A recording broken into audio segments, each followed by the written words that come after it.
Hello everyone, I hope everyone is fine out there. Today we will be discussing male reproductive system. This topic is from chapter number 3, sexual reproduction in human being. Firstly, let's say what do you mean as reproductive system? Reproductive system is a collection of grubs, ducts or accessory glands that help in the process of reproduction.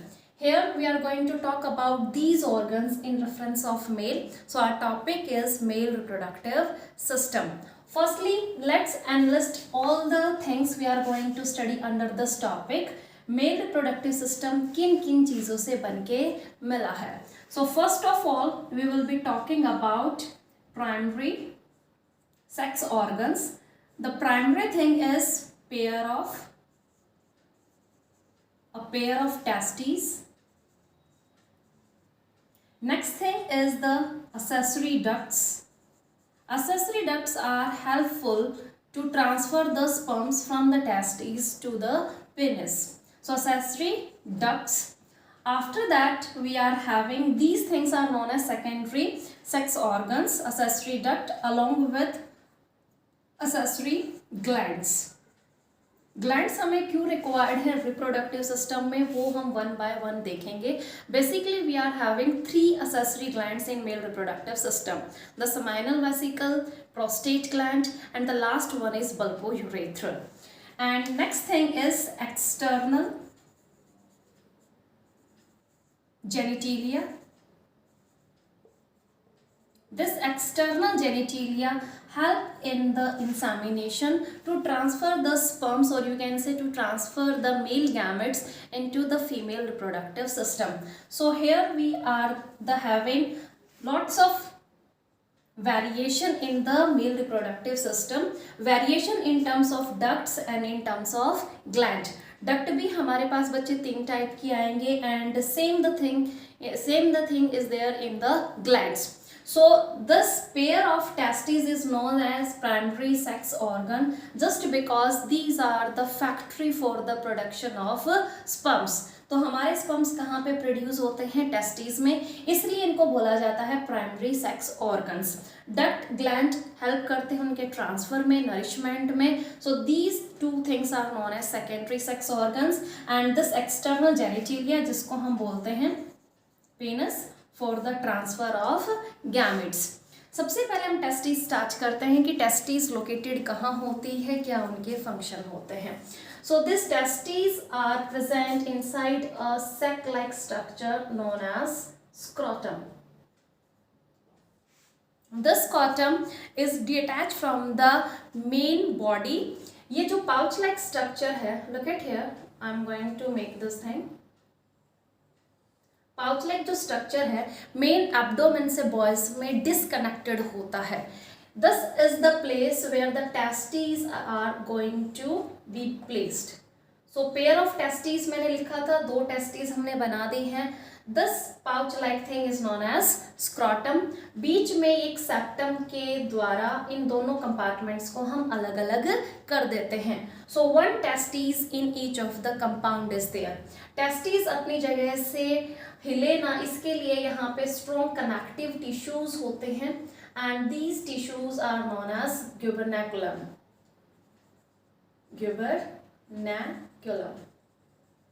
So these are the strong fiber-like tissues which held the testes on its position.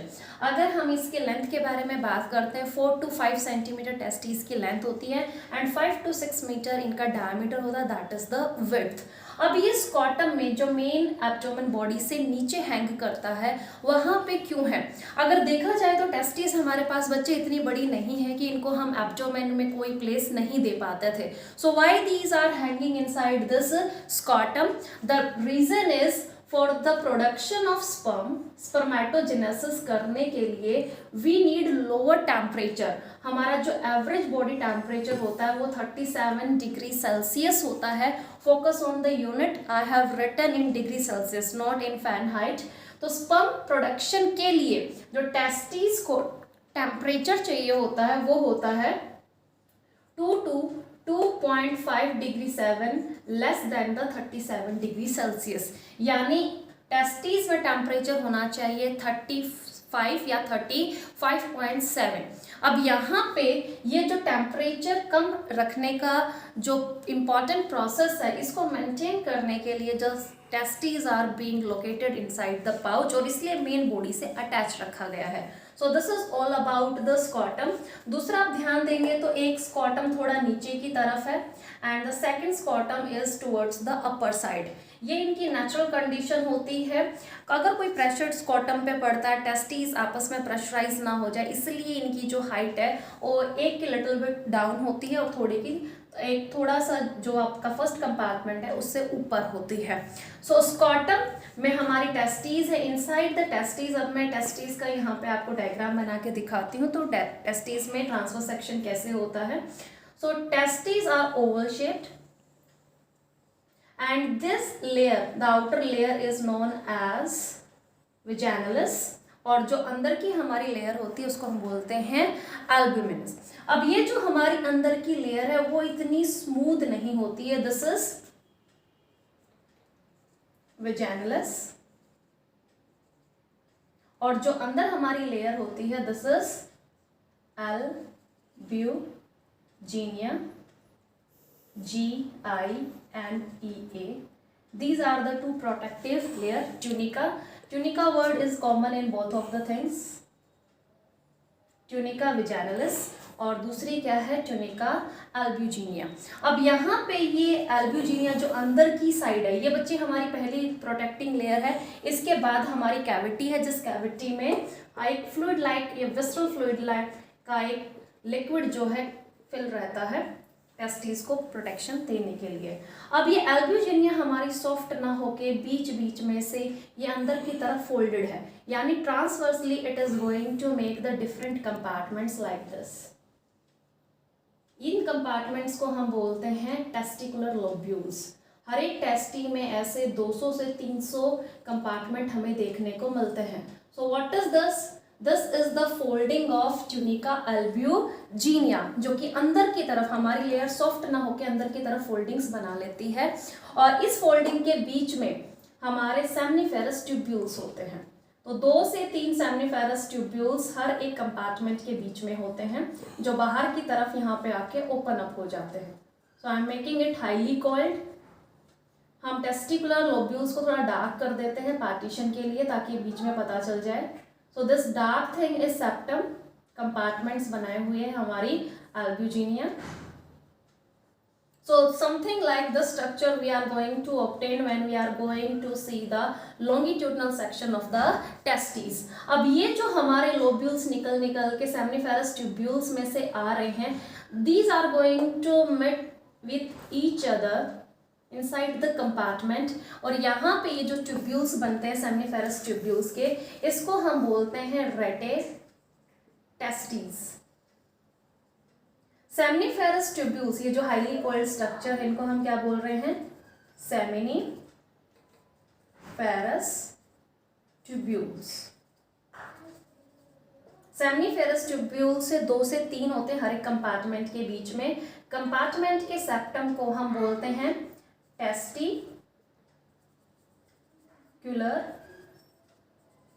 Lobules. कितने होते हैं ये? 200 से 300 हर एक testis में होते हैं। Seminiferous tubules होते हैं 2 to 3 in between the 2 testicular lobules. 2 testicular lobule है तो यहाँ पे हाईली कोल्ड हमको स्ट्रक्चर ऐसे देखने को मिलते हैं। Fine, this testicular lobules are going to give rise to seminiferous tubules, and seminiferous tubules are the main place where we got to see 2 types of cell। ये 2 टाइप सेल जो हमारे seminiferous tubules में coiled tubules में होते हैं वो हमारे क्या हैं? Male germ cells and the second one is Sertoli cells। Sertoli cells, male germ cells are going to do the process of spermatogenesis। Spermatogenesis क्या होता? The process of formation of sperms inside the seminiferous tubules by the help of male germ cells। यानी mail germ cells में meiosis होता है, और meiosis के बाद हमारे जो germ cells हैं वो चेंज हो जाते हैं sperms में। तो sperms का बनना बच्चे क्या कहलाता है? Spermatogenesis। ये टेस्टिस में कहाँ हो रहा है? सेमनीफेरस ट्यूब्यूल्स में। सेमनीफेरस ट्यूब्यूल्स में भी दो टाइप के सेल हैं, मेल जर्म सेल्स, ये हमारा मियोसिस करेंगे, स्पर्म्स प्रोडक्शन में हेल्प करते हैं। सर्टोली सेल्स देते हैं न्यूट्रिशन। न्यूट्रिशन किसको देंगे? to the male germ cells so that they can make the sperms. Spermatogenesis के लिए न्यूट्रिशन एनर्जी कौन देंगे? Sertoli cells. इसके अलावा जो हमारे ट्यूब्यूल्स हैं, ये देखिए इनके बीच में काफी स्पेस है। So it is not like that कि ये जो स्पेस है बेटा पूरी तरह एम्प्टी है, ये खाली नहीं है। इस स्पेस को हम बोलते हैं इंटरस्टिशियल स्पेस, और इस इंटरस्टिशियल सेल स्पेस में होते हैं इंटरस्टिशियल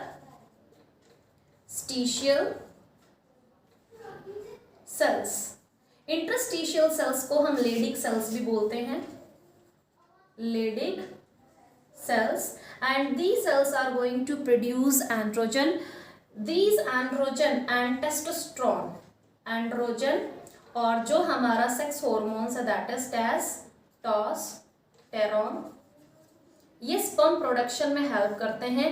इसके अलावा जो सेकेंडरी सेक्सुअल कैरेक्टर्स होते हैं, बॉयज का 11 ईयर के बाद में जो एडम सेपल का बाहर निकलना होता है, शोल्डर्स का मैस्कुलाइन बनना होता है, फेस पे आप देखेंगे बियर्ड या मुस्टैच ग्रो होने लगती है। So all this things is due to these types of sex hormones, androgen and testosterone. ये कहाँ पे बन रहे हैं? टेस्टिस में, सेमनीफेरस ट्यूब्यूल्स के बीच में जो स्पेस है, इस स्पेस के बीच में हमारे इंटरस्टिशियल सेल्स हैं जिसको हम लेडिक सेल्स भी बोलते हैं।